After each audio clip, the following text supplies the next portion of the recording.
Thank you so much, our dear viewer, wherever you could be. We've come again with Ali Kusemererwa, our resident analyst here in Kasese municipality, who is also committed, as I am, to always be giving you information about our area, our district, our country, wherever you could be. The topic we have at hand is regional parliamentary sessions. Lately we've been hearing that Parliament has a program where it's going to be having regional parliamentary sessions. And this issue seems to be controversial. Some opposition members of parliament, they are not in good books with this kind of idea. They say it is a exploitation, it is misuse of taxpayers' money. So we are here to discuss with Ali. He gives us his insights and more information about this. Ali, you are welcome, and right away let's begin talking about today's topic.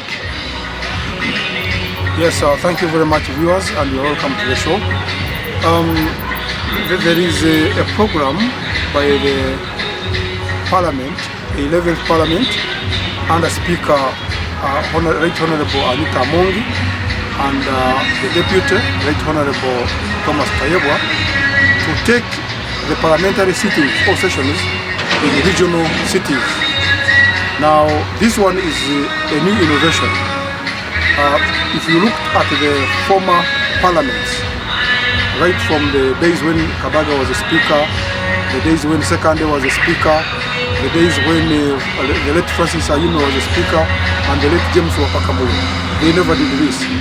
So I think this one is a new innovation brought by the 11th Parliament and the administration of Parliament, led by the clerk, Honorable Adolf Mwesige, and the Parliamentary Commission. Now, the first session will be in Gulu City, cover the northern part of Uganda. That is as soon as 28th of this month. Then the next session will be in Mbarara for the interest of the western part of the country. Another session will be in Mbale to cover the eastern region, and for the central region they are still brainstorming either to go to Luwero or Masaka. Now, the reason that they are giving one is that as the parliament goes to regional cities like Gulu, before, several committees of parliament will have to travel in that area and take note of the challenges facing that area, from health, from education, from environment, from infrastructure, and so on. Then two, so that when they make those sessions in those regions, they can now discuss the problems, the challenges in those regions when they are on the ground. But also, they want to receive petitions from various people in those areas who have various challenges that are affecting them. That is one of the reasons why these parliamentary sessions are being taken closer to the people. But also, they are saying they want to extend services closer to the people. The way we are seeing the government of Uganda in 1897, it came up with the policy of decentralization, bringing services from the center to the district level. Now they also want the parliament, by taking them to regional cities, it's like allowing the people to come and watch their MPs debate. It will be easier for somebody from Kitugum, from Amuru, from Nyoya, from West Nile, from Lango, to come and view how parliamentarians debate, because they are planning to be at Kaunda grounds in Gulu City, than somebody traveling to Kampala. Even some education institutions, schools, and other public institutions will come and also see how MPs will debate. Okay. Two, yes.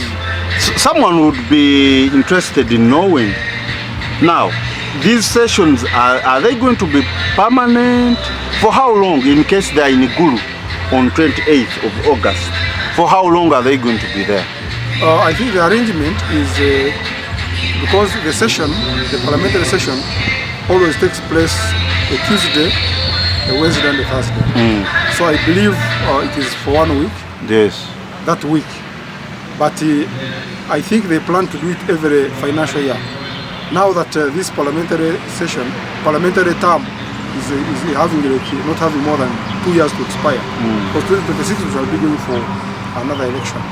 So I think it is an innovation they have brought. Even when this parliament ends, it can be a kind of a culture they will have created. Even some subsequent future parliaments may also adopt it. Okay. But on the other side, yes, it has received a lot of criticism from the members of the public. One, those who are against and other parliamentarians. And other parliamentarians, especially the opposition. Those who are against it, one, they are saying, because they are valuing, they are quoting 5 billion. Taking a parliamentary session to Gulu, Mbarara, Mbale, or in Masaka, one session will take 5 billion.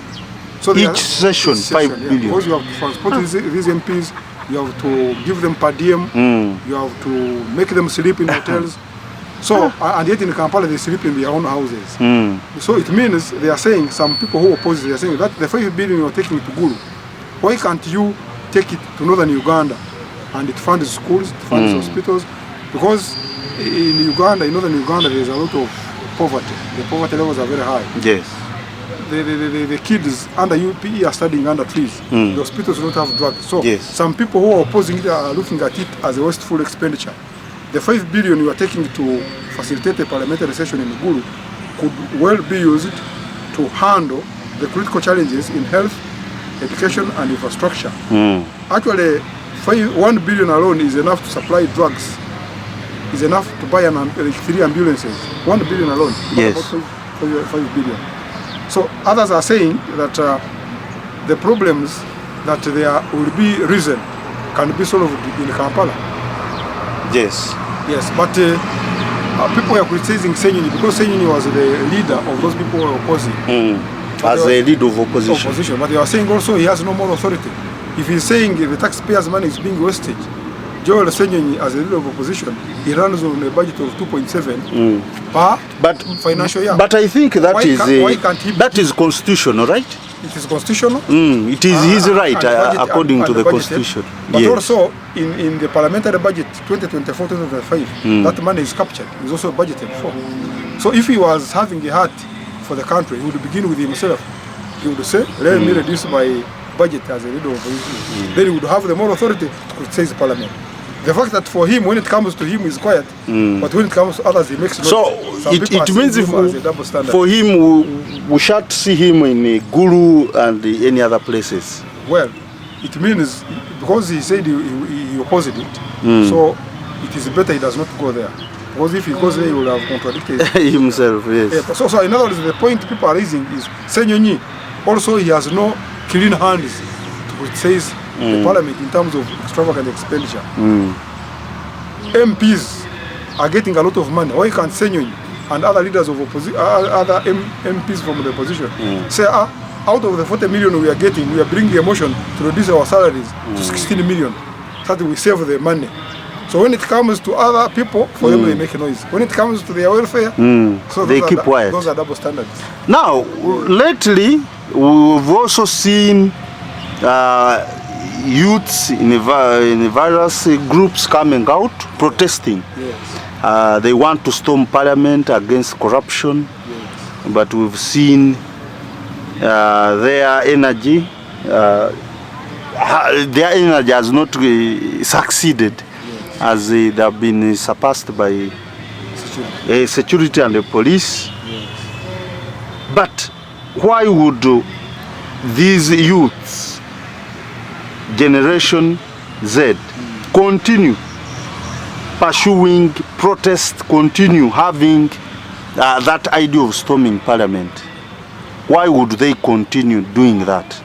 Oh yes, actually it is becoming a culture in Uganda that the government does not respond to people's demands and does not solve people's problems sometimes. So it takes people to protest for them to be heard.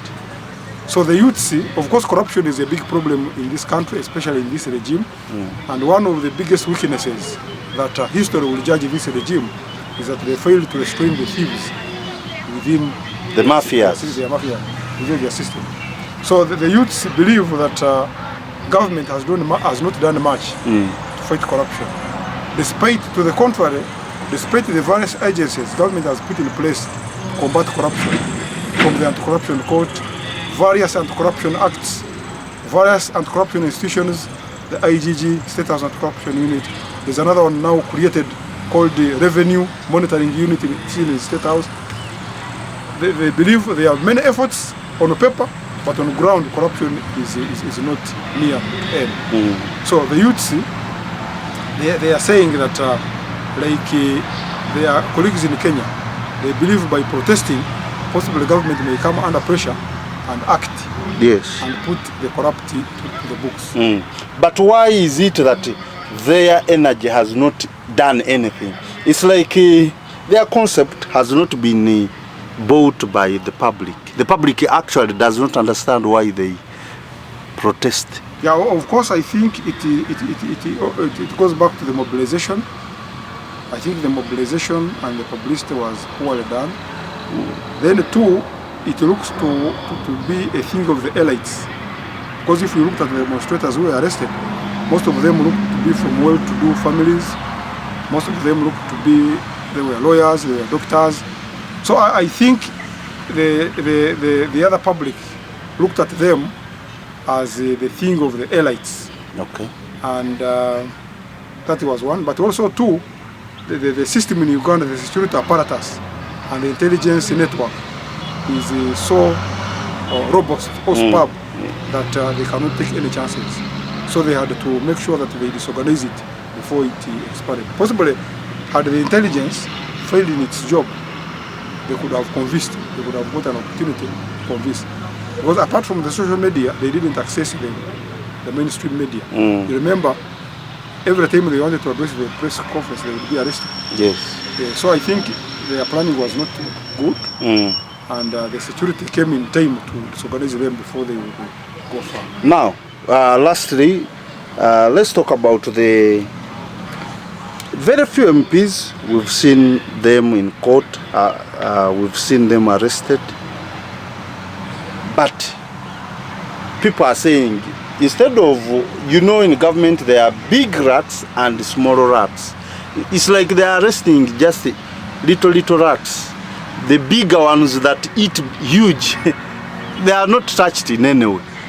Yes, isn't this failing government to really fight corruption to its end? Oh yes. Yeah, one of the biggest roadblocks in fighting corruption.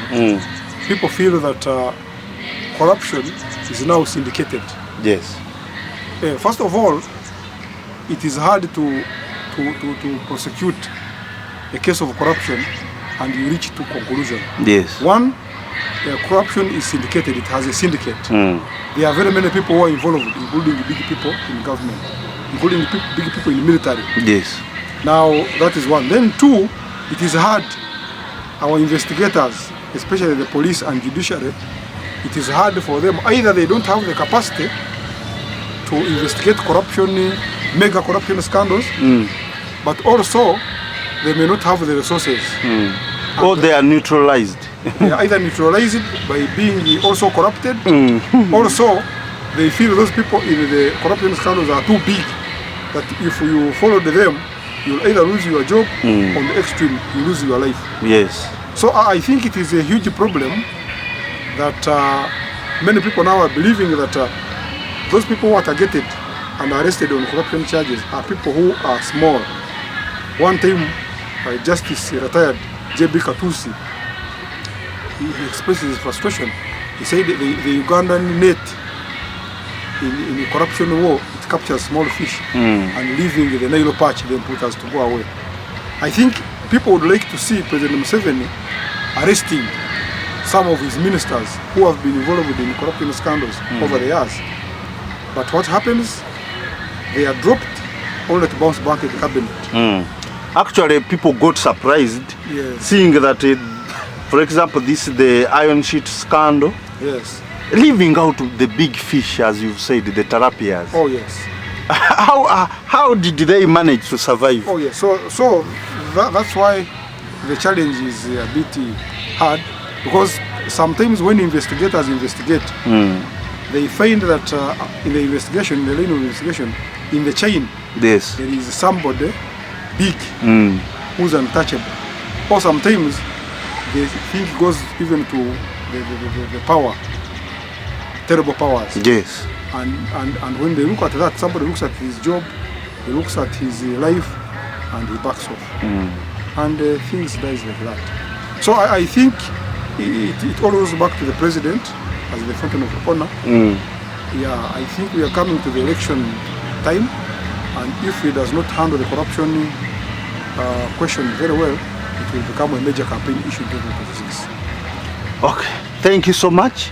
Really, we have exhausted this issue of the regional parliamentary sessions and a little bit of corruption there. So we shall be having you any other time. Thank you so much, Mr. Ali Kusemererwa, sparing time and talking to us. And our dear viewers, thank you so much for being right there. Don't forget to like, share and subscribe. We are here to always give you news, to always give you information that really matters. Thank you so much for always being there for us. Have a nice time.